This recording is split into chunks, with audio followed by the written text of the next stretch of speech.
어쨌든 오늘은 그래서 에스라 1장 1절부터 3절을 함께 읽어보며 나아가면 좋겠다라는 생각이 듭니다. 에스라 1장 1절부터 3절까지를 함께 읽어보도록 하겠습니다. 바사왕 고레스 원년에 여호와께서 예레미야의 입을 통하여 하신 말씀을 이루게 하시려고 바사왕 고레스의 마음을 감동시키심에 그가 온 나라에 공포도 하고 조서도 내려 이르되 바사왕 고레스는 말하노니 하늘의 하나님 여호와께서 세상 모든 나라를 내게 주셨고 나에게 명령하사 유다 예루살렘의 성전을 건축하라 하셨나니 이스라엘의 하나님은 참 신이시라. 너희 중에 그의 백성 된 자는 다 유다 예루살렘으로 올라가서 이스라엘의 하나님 여호와의 성전을 건축하라. 그는 예루살렘에 계신 하나님이시라. 아멘. 자, 저는 방금 함께 읽어본 에스라 1장 1절에서 3절을 가지고 하나님의 감동케 하심, 이런 제목으로 에스라 공부의 첫 번째 시간을 가져보려고 합니다. 이 제목을 하나님의 감동케 하심이라고 했으니까 우리가 이 감동이라는 말을 언제 어떻게 쓰는지 한번 살펴볼 필요가 있겠습니다. 보통은 감동을 받았다, 감동을 주다 이렇게 사용을 하죠. 최근에 감동을 받은 일이 있다면 각자의 삶에서 어떤 것이 있을까요? 아마 크고 작은 일들이 있었을 것이고 어쩌면 너무 바쁘고 숨가쁘게 지나가서 작은 감동도 느끼지 못하고 요 며칠이나 어떤 시간을 지내오고 있는 것은 아닌가 생각이 들기도 합니다. 최근에 제가 이 시국 관련해서 정치적인 성향을 드러내려는 건 전혀 아닙니다. 저는 다음의 사진을 보면서 감동을 받은 바가 있습니다. 한국에 요즘에 히세스 시위라는 말이 있다고 하네요. 탄핵 정국 속에 있기 때문에 양쪽 입장에서 대통령 관저 앞에 가서 시위를 하고 있는데요. 시위 현장이 이제 요즘에 겨울이다 보니까 눈발이 많이 날린단 말입니다. 그런데 어쨌든 시민들의 힘이 무엇인지를 보여주기 위해서 길바닥에 앉아있는 집회 참가자의 모습이에요, 저것이. 그런데 이런 모습에 감동을 받은 여러 사람들과 어떤 단체에서 추우니까 방한 효과가 있는 은박 담요를 제공한 겁니다. 이게 진영을 초월해서 어쨌든 누군가가 고생하고 있는 것을 안타깝게 여겼기도 했을 테고 또 자신의 뜻과 통하는 사람들이 고생하고 있기 때문에 그렇게 했을 겁니다. 자, 그것을 사진을 찍어서 올린 것이 첫 번째 왼쪽에 있는 사진인데요. 그 모습에 또 감동을 받은 어떤 작가께서 고맙습니다, 미안합니다, 응원합니다 라는 문구와 함께 가운데 이미지 사진을 만들어서 올린 것이죠. 자, 그리고 은박 담요를 덮고 있는 시위대를 보니까 마치 초콜릿 키세스를 닮았다라고 해서 요즘에 한국에 시위를 하고 있는 분들을 은박 담요를 덮고 있는 모습이 키세스 초콜릿을 닮았다고 해서 그렇게 표현을 하고 있는 것 같습니다. 지금 이러한 이야기를 제가 드리면서 감동이라는 단어를 사용을 했습니다. 그리고 고 노무현 대통령은 이런 말씀을 하신 바가 있습니다. 민주주의의 최후의 보루는 깨어있는 시민의 조직된 힘이다. 이 말에서 깨어있는 시민을 뜻하는 깨시민이라는 단어가 왔다라는 거죠. 자, 그러면 이 말과 감동이 무슨 연관이 있을까요? 오늘 설교 본문에 감동으로 번역된 단어와 깊이 관련이 있기 때문에 생각이 나서 먼저 말씀을 드린 것이지 어떤 정치적인 성향과 관련된 의미는 전혀 없다는 것을 다시 말씀드립니다. 자, 오늘 본문에 감동으로 번역된 단어의 원어가 있습니다. 히브리어로 되어 있겠죠. 소리는 or 이렇게 발음이 되는 이 단어입니다. 그리고 이 단어의 의미가 보시다시피 깨어나다, 깨다, 뭔가 휘젓다, 그래서 움직이기 시작하다 이런 뜻이 되는데요. 영어로는 어떤 것을 시작하는 의미에서의 오프닝으로도 해석이 되고 그리고 깨어나다 wake, 일어나다 wake up, waken up, 그 다음에 lift up, raise, stir up 이런 단어로 번역이 되는데 오늘 본문은 영어 성경에 보시면 stir up으로 번역을 해두었습니다. 깨어있는 시민에서의 단어도 어떤 것에 의해서 자극을 받고 감동을 얻거나 깨달음을 얻었다라는 의미에서 이게 통하는 말이다라는 겁니다. 그래서 가져온 사진이었고 그래서 가져온 인용 문장이었습니다. 자, 그러면 오늘 본문에 등장하는 바사왕 고레스, 바사는 아시다시피 페르시아를 뜻합니다. 페르시아가 영어로 발음하면 펄샤이고 펄샤를 한국어 성경으로 옮기는 과정에서 바사라고 하게 된 것은 이미 아실 겁니다. 이 페르시아 제국의 왕이었던 고레스를 하나님이 감동시키신 것으로 오늘 본문 에스라 1장 1절이 시작함을 보고 있습니다. 이 고레스가 깨달음을 얻은 것이죠. 스스로 깨달은 것이 아닙니다. 하나님이 그를 자극하시고 스터업 하셔가지고 깨달음, 일깨움을 주셨다라는 거예요. 그래서 그가 감동을 얻은 것이죠. 1장 1절은 지금 적혀있듯이 이렇게 기록되어 있습니다. 페르시아 왕 고레스 원년에 여호와께서 예레미야의 입을 통하여 하신 말씀을 이루게 하시려고 페르시아 왕 고레스의 마음을 감동시키심에 이렇게 되어 있었다라는 겁니다. 그러니까 고레스가 페르시아 제국의 왕이 된 첫 번째 해에 그의 임기를 시작하는 그 첫 순간에 하나님께서 그의 마음을 감동시키셨다라는 거예요. 그리고 그의 마음을 감동시키신 이유도 기록되어 있는데 뭐라고 되어 있었느냐?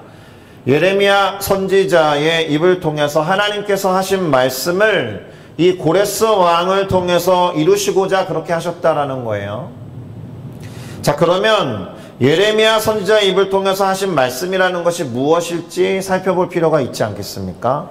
아마도 바벨론 제국의 포로로 끌려갔던 유대 민족 사람들을 70년이 지난 다음에 돌아오게 할 거다라고 하신 예언을 성취하기 위해서 그렇게 하셨다라는 거예요.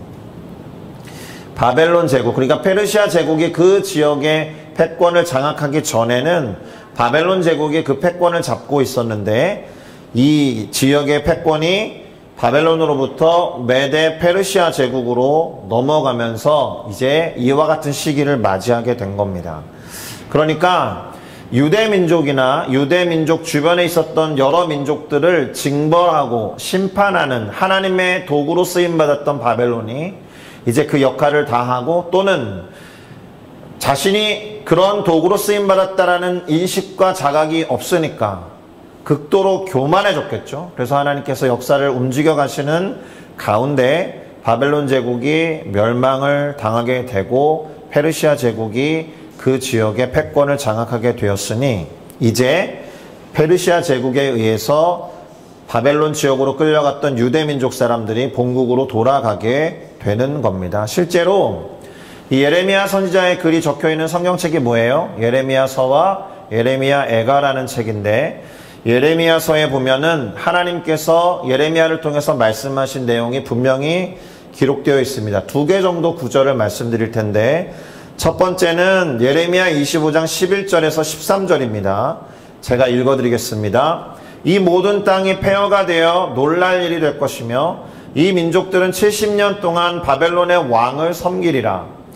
여호와의 말씀이니라. 70년이 끝나면 내가 바벨론의 왕과 그의 나라와 그 지역을 갈대아라고 부르는데 갈대아인의 땅을 그 죄악으로 말미암아 벌하여 영원히 폐허가 되게 하되 내가 그 땅을 향하여 선언한 바 곧 예레미야가 모든 민족을 향하여 예언하고 이 책에 기록한 나의 모든 말을 그 땅에 임하게 하리라. 이렇게 예레미야 선지자를 통해서 말씀하신 이 구절을 의미하는 것입니다. 그런데 조금 더 분명하고 직접적으로 기록된 것은 예레미야 29장 10절일 텐데 이것도 역시나 제가 읽어드리겠습니다. 여호와께서 이와 같이 말씀하시니라. 바벨론에서 70년이 차면 내가 너희를 돌보고 나의 선한 말을 너희에게 성취하여 너희를 이곳으로 돌아오게 하리라.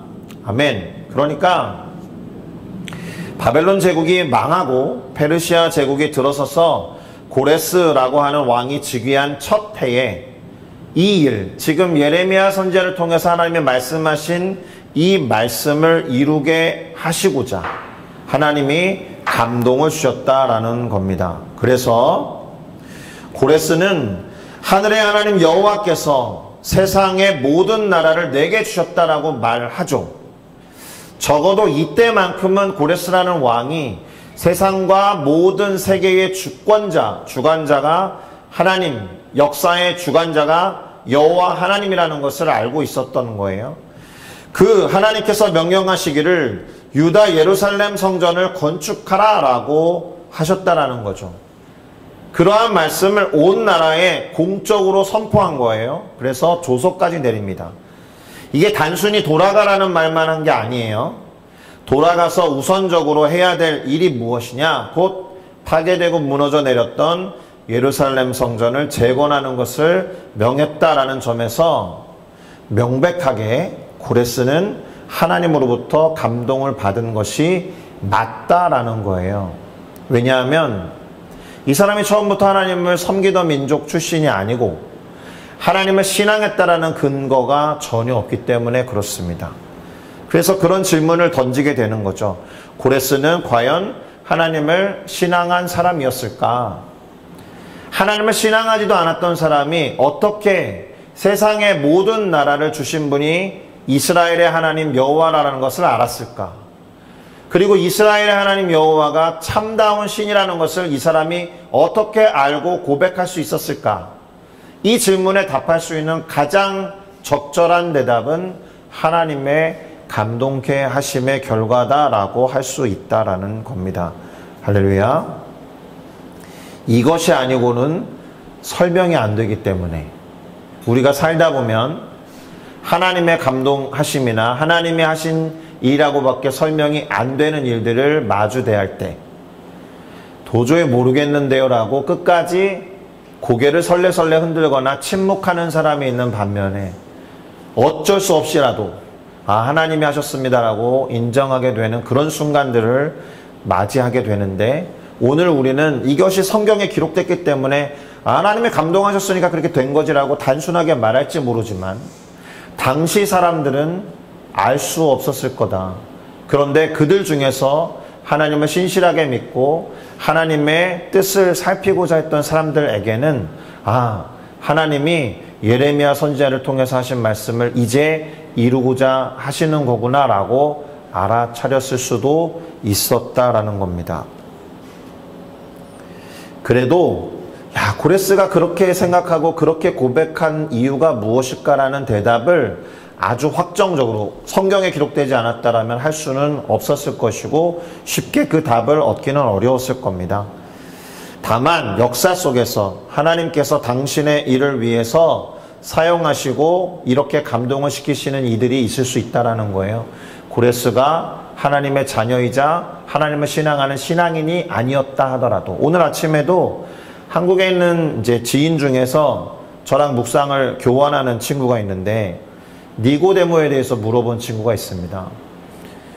목사님, 니고데모는 그래서 예수님과의 대화를 마치고 돌아가서 예수님을 믿는 크리스찬이 되었을까요? 이렇게 질문하는 거죠. 아시다시피 니고데모가 밤에 은밀히 찾아와서 예수님, 당신은 하나님으로부터 온 분이 맞는 것 같습니다 하고 요한복음 3장에서 던졌던 질문 때문에 우리가 어떻게 거듭나야 되는지에 대해서 힌트를 얻을 수 있잖아요. 예수님으로부터 진리의 말씀을 접할 수 있었잖아요. 그러니까 니고데모가 그 이후에 예수님을 믿었는지 안 믿었는지는 정확히 알 수는 없지만 하나님께서 니고데모라는 사람을 어쩌면 감동시키시고 예수님 앞으로 인도하셔서 우리로 하여금 니고데모와 예수님 사이의 대화를 통해 변함없는 진리에 대해서 깨닫게 하셨다라는 것만으로도 하나님께서 역사를 주관하고 계신다, 우리들의 신앙의 삶을 주장하고 계신다라는 것만큼은 틀림없다라는 거예요. 다시 본문으로 돌아와 보면 하나님으로부터 감동을 받은 고레스는 그 다음 두 구절, 에스라 1장 3절에서 4절을 통해 다음과 같이 말을 하게 됩니다.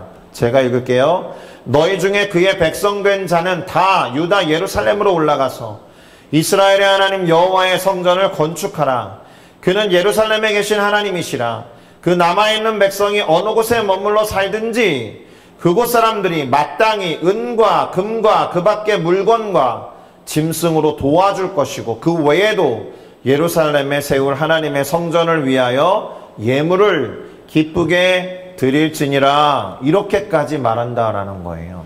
이런 걸 보면 고레스 왕은 하나님의 성전을 재건하는 것에 있어서 진심이었다라는 것을 알 수 있습니다. 그가 신앙인이든 아니든 간에. 자, 우리는 하나님의 감동과 관련해서 두 가지 정도의 표현을 사용할 수 있습니다. 첫 번째, 그 마음이 하나님께 감동을 받은 자들. 두 번째, 하나님이 마음을 감동하게 한 자들. 차이는 뭐예요? 주어가 무엇이냐에 따라 조금 다르죠. 주어가 무엇이냐에 따라서 그 의미가 살짝 다른데 강조점이 다르다라는 것을 분명히 인식하셔야 됩니다. 하나님이 주어일 때 하나님에게 주권이 있는 것이죠. 그리고 그 마음이 하나님께 감동을 받았다라고 할 때는 조금은 사람의 마음에 초점을 두고 표현하는 것일 수 있습니다. 고레스에 대해서는 하나님이 그의 마음을 감동케 하신 것으로 표현되어 있어요. 그런데 그 다음 두 구절 에스라 1장 5절과 6절에는 다른 표현이 나옵니다. 곧 그 마음이 하나님께 감동을 받은 자들이라는 말이 나오는데 한번 볼까요? 역시나 제가 읽겠습니다. 이에 유다와 베냐민 족장들과 제사장들과 레위 사람들과 그 마음이 하나님께 감동을 받고 올라가서 예루살렘의 여호와의 성전을 건축하고자 하는 자가 다 일어나니 그 사면의 사람들이 은그릇과 금과 물품들과 짐승과 보물로 돕고 그 외에도 예물을 기쁘게 드렸더라. 이렇게 되어 있습니다. 아마도 고레스를 감동시킨 하나님에 대한 생각, 도대체 이와 같은 일이 왜 벌어진 것이지?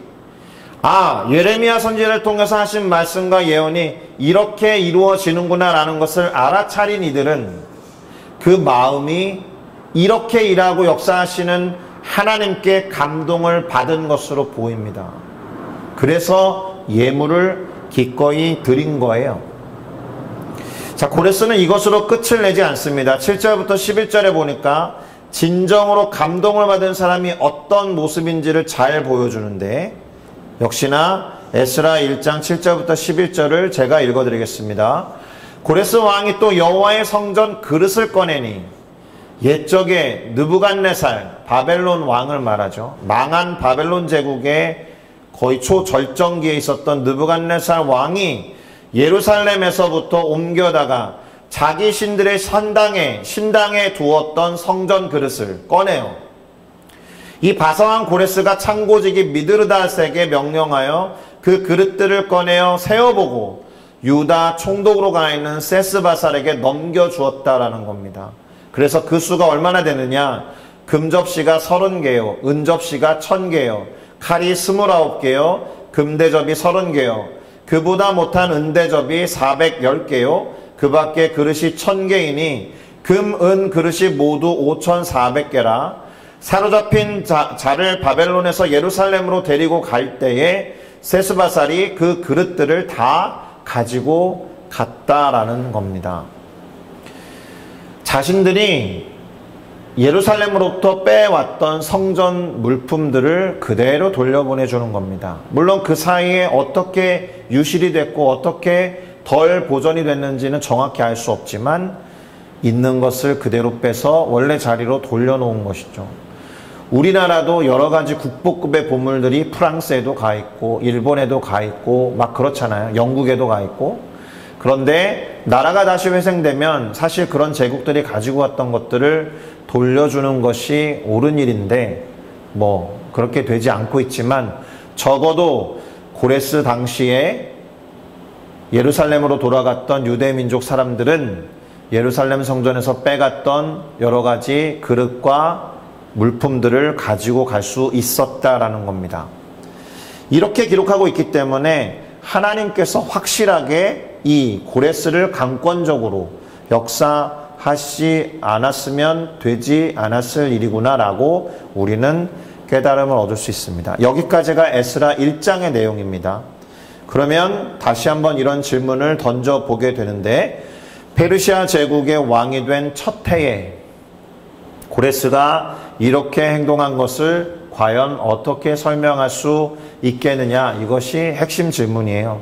유대인도 아니었고 하나님을 원래 믿었던 사람도 아니었기 때문에, 그것도 왕이 된 첫 해에, 조금 지나다 보니까 이런 걸 좀 느꼈어 해가지고 한 행동이 아니라 왕이 되자마자 전국적으로 공포하여 말씀을 선언하기를 이렇게 했다라는 겁니다. 조서를 내리고 공표까지 했을 정도로. 그러니까 이유가 뭐라는 거예요? 우리로서는 하나님의 감동케 하심으로밖에 설명이 되지 않는다.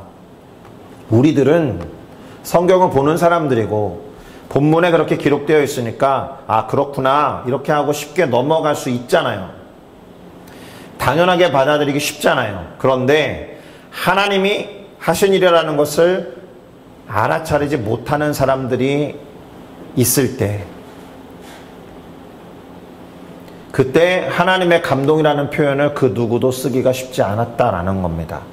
자, 어쨌든 하나님의 감동으로 고레스가 어떻게 했는지 나와 있는 것이 에스라 1장이었고 그렇게 끝이 납니다. 오늘 2장까지만 볼 건데 2장은 살펴볼 게 거의 없어요. 왜냐하면 유대 땅으로 돌아간 사람들이 어느 자손에 속해서 몇 명이 갔는지가 주로 기록되어 있기 때문에 그렇습니다. 어떻게 되었는지 그 1절과 2절은 이렇게 됩니다. 옛적에 바벨론 왕 느부갓네살에게 사로잡혀 바벨론으로 갔던 자들의 자손들 중에서 노임을 받고 예루살렘과 유다도, 경기도할 때 도예요. 유다도로 돌아와 각자의 성읍으로 돌아간 자, 곧 수룹바벨과 예수아와 느헤미야와 스라야와 르엘라야와 모르드게와 빌산과 미스발과 비그웨와 루흠과 바나 등과 함께 나온 이스라엘 백성의 명수가 이러하니 라고 하고 쭉 거의 60절까지 어느 자손의 몇 명 이런 식으로 기록되어 있다가 끝 지점에 어떻게 되어 있느냐 하면 제사장들은 누구누구, 레위 사람들은 몇 명, 노래하는 자들은 몇 명, 문지기의 자손들은 몇 명, 솔로몬의 신하의 자손은 어떻게 되고 해서 온 회중의 합계가 42,360명, 그 외에 남종과 여종이 7,337명, 노래하는 남녀가 200명, 말이 736, 노새가 245, 낙타가 435, 나귀가 6,720 이렇게 돌아갔다라고 구체적으로 기록합니다. 짚어야 될 게 있어요. 대부분의 사람들이 돌아가지 않았어요. 이유가 뭘까요? 황폐하거든요. 돌아가는 본국의 땅이 다 무너져 내려 있고 자신들이 살았던 삶의 터전이 다 망가져 있는 상태로 돌아가기가 쉽지 않았을 거다라는 겁니다. 그리고 70년이면 어떻게 돼요? 끌려갔었던 1세대들은 거의 다 죽었을 거다라는 거죠. 포로 생활을 시작한 2세대 유대인들 중에 이미 당시의 초강대국이었던 바벨론 제국과 메대와 페르시아 제국에서 살고 있었던 사람들은 일종의 선진 문화에 젖어 있었던 사람들이기 때문에 돌아가는 것도 쉽지 않은 일이었고 돌아가서 성전과 성벽을 재건하는 것도 쉬운 일은 아니었다라는 것을 생각해 보면 이렇게 구체적으로 명수와 어떤 가축의 마리수까지 기록한다는 것은 대단히 놀라운 일이 아닐 수 없습니다. 68절과 70절에 보니까 이런 표현도 나옵니다. 어떤 족장들이 예루살렘에 있는 여호와의 성전 터에 이르러, 이제 성전 터만 있는 거죠. 하나님의 전을 그곳에 다시 건축하려고 예물을 기쁘게 드리되 힘 잘하는 대로 공사하는 금고에 드리니 어느 정도 됐느냐? 금이 6만 다릭. 이 다릭이라는 단위는 우리에게는 좀 생소하긴 합니다. 은이 5천만에요. 제사장의 옷이 100벌이었더라. 이에 제사장들과 레위 사람들과 백성 몇과 노래하는 자들과 문지기들과 느디님은 뭐냐면 이방인들 중에 유대 민족에 편입된 사람들인데 내가 하나님을 믿고 하나님의 율법을 따르겠습니다 하고 제사장이나 레위인들을 수종들던 사람들을 말합니다. 느디님 사람들이 각자의 성읍에 살았고 이스라엘 무리도 각자의 성읍에 살았더라. 각자의 성읍이라고 하니까 뭔가 갖춰져 있는 것처럼 보이죠. 끌려가기 전에 자신의 조상들 또는 할아버지 할머니들이 살았던 곳으로 돌아가서 살았다라는 뜻이에요. 여기까지가 에스라 2장의 내용이니까 2장은 사실 어떤 지파나 족속 자손의 이름만 나와 있고 명수가 나와 있기 때문에 거의 살펴볼 수 있고 얻을 수 있는 통찰이 많지는 않습니다. 자, 마무리를 해보겠습니다. 오늘 본문에는 하나님으로부터 감동을 받은 사람들이 나옵니다. 고레스가 그랬고 성전 재건을 위해서 기꺼이 물건과 재산과 어떤 물품들을 내놓은 사람들이 그들이에요. 그런데 저는 이렇게 도전을 먼저 좀 드리고 싶습니다. 하나님으로부터 감동을 받는 사람 중요하죠. 그러나 하나님을 이왕이면 감동케 하는 사람이 되자라는 거예요. 고레스도 그렇고 그리고 성전 재건을 위해서 물품을 내놓은 분들도 하나님으로부터 감동을 받은 사람들인가 동시에 사실은 그들이 하나님의 감동을 받아서 어떻게 했느냐에 따라 하나님을 감동케 하는 사람들이었을 수도 있는 거죠. 우리가 하나님을 감동케 해드리기 위해서 기본적으로 필요한 것이 있습니다. 무엇일까요? 하나님의 마음을 알아야 해요. 기본적으로 하나님에게 요즘 말로 찐이어야 해요. 난 하나님께 찐이야. 이 말에 책임을 질 수 있는 사람들. 하나님의 마음을 알고 하나님이 원하시는 것이 무엇인지를 알아야 꾸역꾸역이라도 뭔가를 할 수 있는데 하나님께 찐이어야 꾸역꾸역이 아니라 기꺼이 행함으로 인해서 하나님을 감동케 할 수 있다라는 겁니다. 두 번째가 훨씬 더 중요합니다. 요즘 시대에 더군다나 어떤 것이냐면 주어진 상황과 환경 그리고 그 안에서 벌어지는 일들에 대한 해석을 하나님의 감동을 통해서 할 수 있어야 한다는 거예요. 이게 무슨 말입니까? 오늘 벌어지는 여러 가지 일들 속에서 대한민국의 역사 속에서 싱가포르의 상황과 환경 속에서 벌어지는 일들이 과연 하나님과 어떤 관련이 있을까라고 생각할 수 있어야 한다는 겁니다. 하나님의 시선과 눈으로 읽을 수 있고 해석할 수 있어야 한다는 거예요. 오늘 우리가 접해 보았던 고레스 왕의 행동을 이렇게도 설명할 수 있거든요. 페르시아 제국이 어떤 정책을 실행하는 기조, 분위기, 그들의 정책이 원래 그거였어 라고 말하면 하나님의 감동이나 하나님의 일하심이 들어설 여지가 사라져요. 왜냐하면 본국으로 귀환시킨 민족이 유대 민족만은 아니거든요. 바르시아가 아니죠. 바벨론 제국이 강성하고 강성했던 만큼 이곳저곳에서 다 포로로 끌어갔단 말입니다. 그래서 그 제국이 망함과 동시에 페르시아 제국은 왔던 모든 타민족들을 돌려보냈어요. 그러면 유대 민족만의 일이 아닌데 그게 어떻게 하나님의 감동 때문에 벌어진 일이냐라고 질문을 할 수 있죠. 어떤 이들은 당시 정책으로만 해석하는 시도들을 합니다. 그러나 우리같이 성경을 통해서 그 행동이 하나님의 감동을 받은 행동이었다라는 것을 말할 수 있는 견해들도 있는 거죠. 우리도 이와 같아요. 우리에게 벌어지는 일상을 두 가지 관점으로 해석할 수 있다라는 겁니다. 하나님과 상관없는 시선으로 누가 이렇게 역할을 했으니까 이런 일이 벌어진 거지라고 해석하는 방법이 하나, 대단히 인본주의적인 설명이겠죠. 반대로 벌어진 모든 일들을 하나님이 하신 일로 생각하고 말하는 관점. 물론 조심할 게 있습니다. 모든 것을 하나님이 행하셨다라고 극단적으로 말하는 것도 위험해요. 그렇지 않습니까? 그러나 여기까지는 해야 되지 않을까요?